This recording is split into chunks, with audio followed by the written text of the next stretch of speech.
Yes, the man himself, Shri KT Ramarao Garu, the Honorable Minister for IT, Industries, Municipal Administration and Urban Development for the state of Telangana to deliver his keynote address. Sir, please. It's an honor, sir.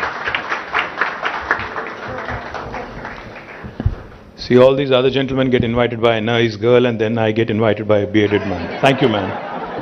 Thank you, Omkar. ఆకలేస్తుందా తినలేదా ఇంకా I think half of you have eaten and half of you haven't, so nice. That's all not my fault. In fact, it's all Jayesh Ranjan's fault. I told him the meeting should be at 1 o'clock, but obviously Jayesh had other plans. So thank you for having us. Thank you very much. Thank you, Omkar. That was a joke, of course. You're a very good-looking man. Thank you, Aparajita. Thank you, Suresh Garu, for having us. Thank you for this wonderful event. Thank you, Krish. And thank you for our visiting friends from Germany. We have a Chris and a Krish. We have two of you on the same podium. Thank you, Chris. Thank you, Dirk. Thank you, Jayesh. Thank you, Amar. And to all the family of ZF. I think what's fabulous is those numbers that were just mentioned. I don't know how many of you know this, but you've just joined a very elite club.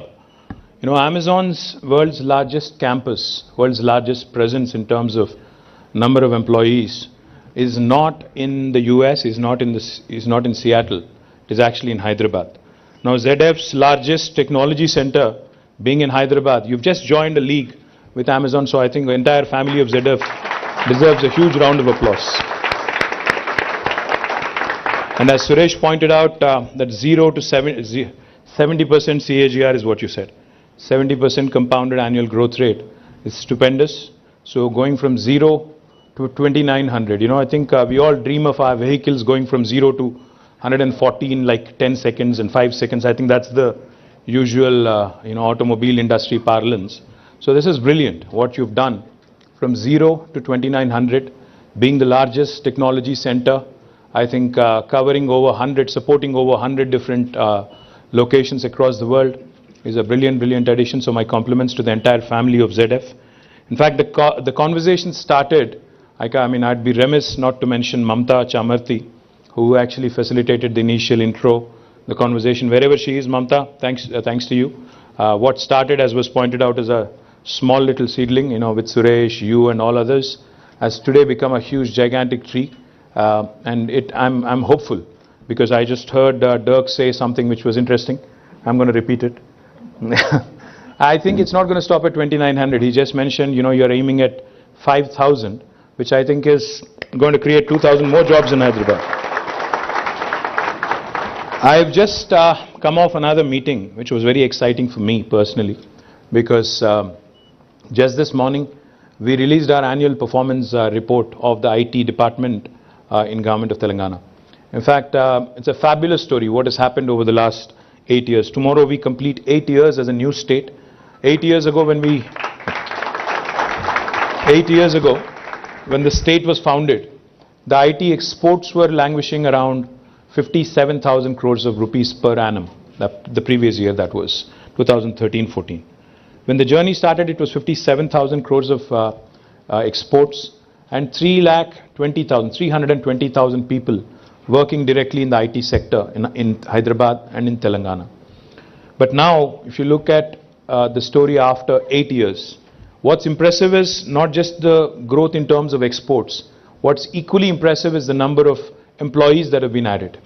From 57,000 crores, today we stand at 1,83,000 crores. We have actually more than tripled. So it's more than a 300% growth, which is stupendous. And I think one of the reasons why that has happened is because of organizations like ZF and the confidence that they have reposed in Hyderabad, in Telangana, and how you went from 0 to 2,900 over the last 5 years. I think you guys have been a significant player in that growth story as well. Likewise, the number of employees was about 320,000 when we started this as our journey as a new state.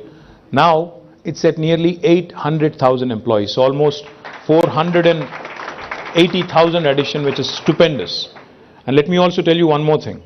Last year, our growth in terms of IT exports was at around 26.14%. while the entire national average is about 17%.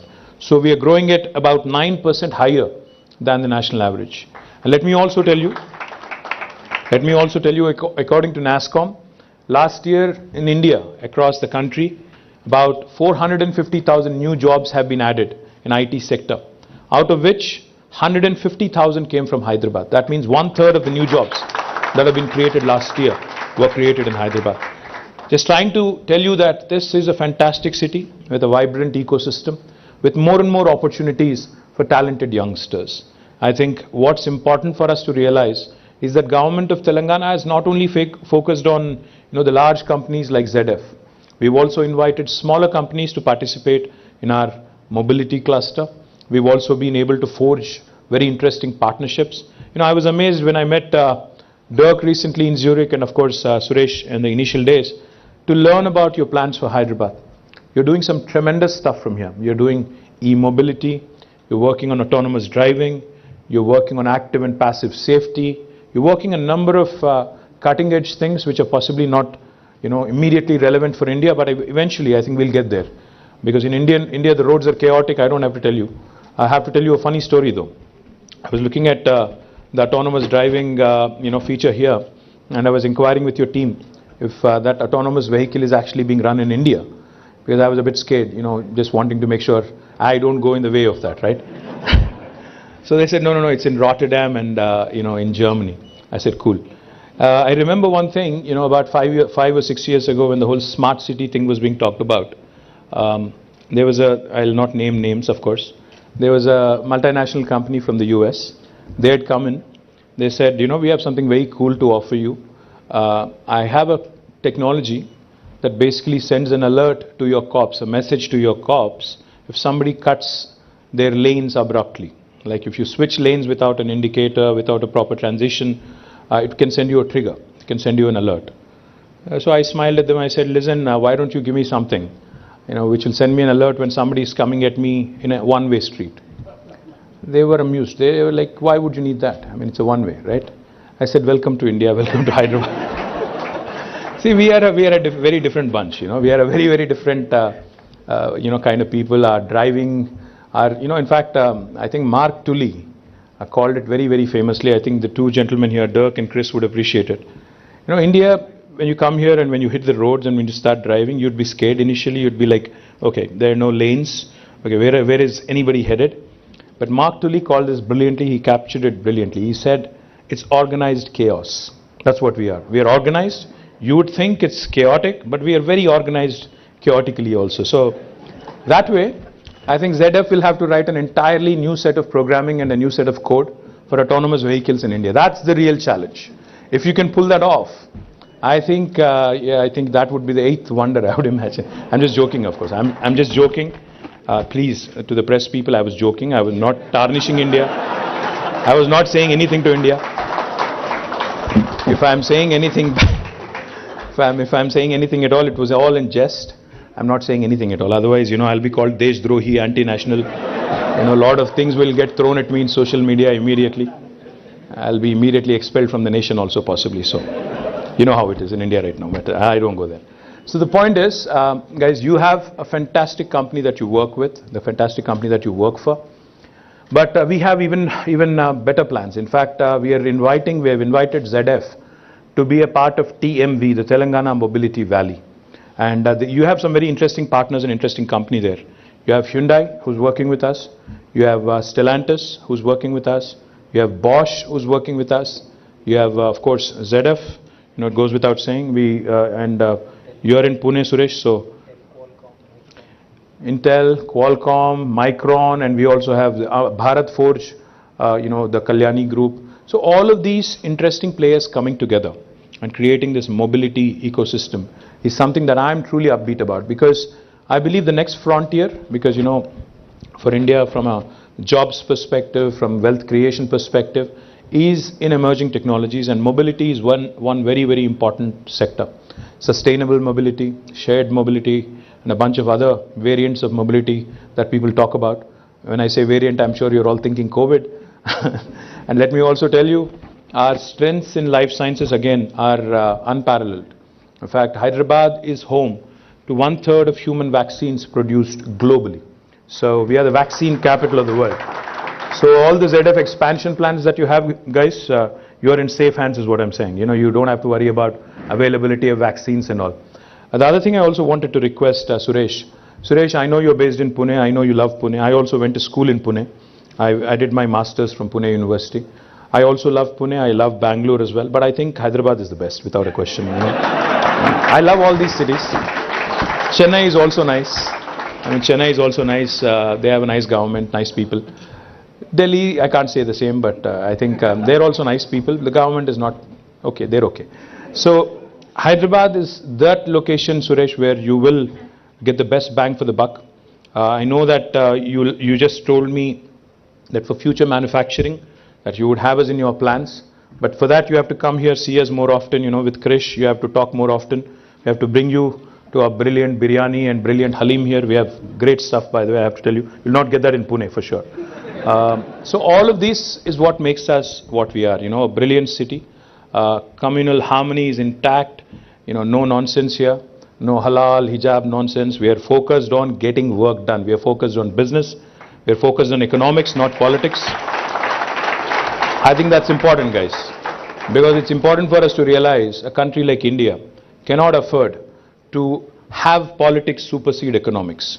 If we have to create wealth, if we have to create jobs, if we have to really aspire to be the best in the world, there is no substitute for any government but to focus on economics, wealth creation, job creation, and not nonsensical propaganda alone. You know, politics can happen every once in 5 years. We can fight, we can let people decide who gets to do what. But the remaining time has to be completely focused on governance, delivering, you know, good governance, and ensuring that we create wealth for the nation.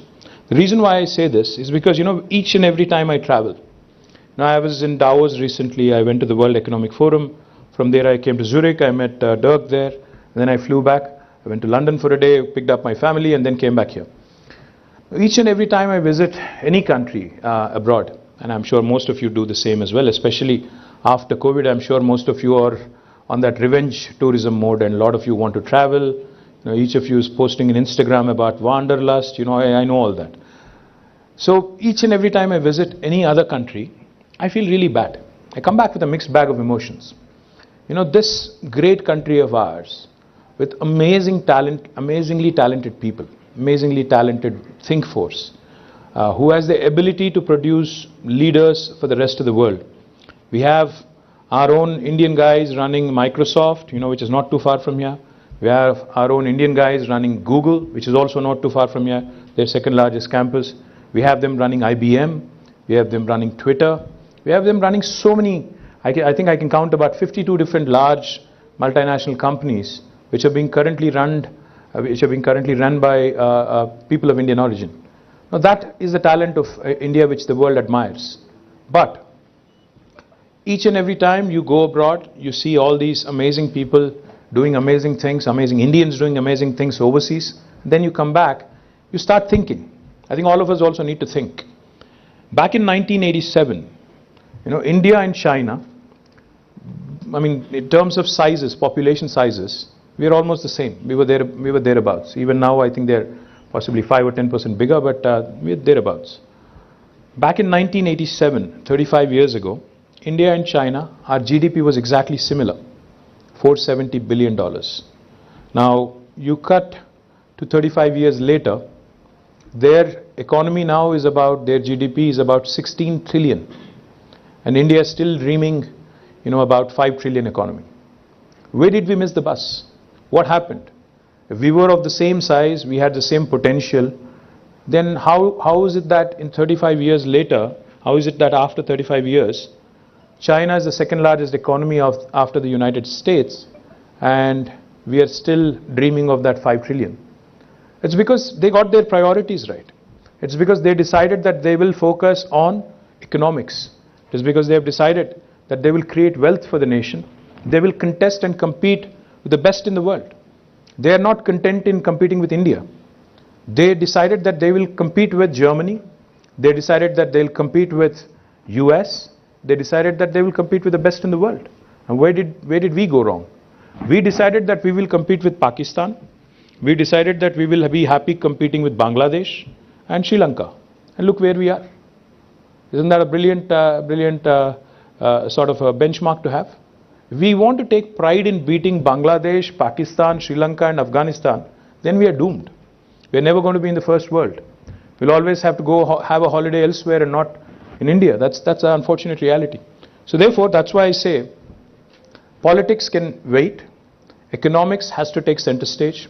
India has to go bold, at least for the next 1 decade or 2 decades, and aspire to get right up there, compete with the best in the world. And then we can do lots of other things, lots of other nonsense, which I'm sure they're doing in Germany as well. A lot of right-wingers, left-wingers fighting each other. All that can go on forever. So my humble appeal to all of you, focus on job creation, focus on doing more cool stuff from ZF Hyderabad. In fact, we should have more and more Germans coming here to learn from you, Indian guys, on how to do the best engineering, for their automobiles. I think German engineering is world class. We all know that. The Beamers, the Mercs, and every other product that we love in India as well and across the world as well are all German. Their engineering prowess is well known. But let's compete. Let's actually create new benchmarks from this ZF facility in Hyderabad so that not only Dirk and Chris, but the entire ZF team will come here, learn from you guys and appreciate you for your talent. So all the very best. Thank you. Jai Telangana.